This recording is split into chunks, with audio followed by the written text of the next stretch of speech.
একজন একটা খুব দামি প্রশ্ন রেখেছেন, মানুষ লোভে পাপ করে নাকি পাপ মনে থাকে বলে লোভ করে।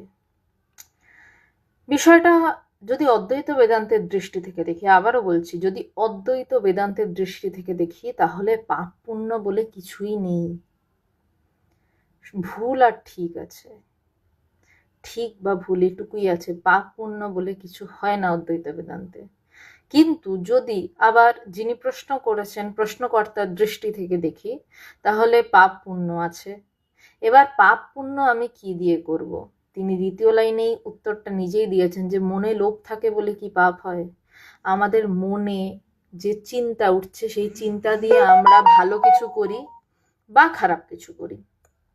তো এবার মনটাই তাহলে দেখা যাচ্ছে আসল কালপ্রিট। কিন্তু আমরা মন দিয়ে খারাপ করছি, পাপ করছি, বা মন দিয়েই পুণ্য করছি, কিন্তু পুণ্যটাও আমাকে আবার কোনো একটা কাজে ঢোকাচ্ছে, পাপটাও আবার কোনো কাজে ঢোকাচ্ছে।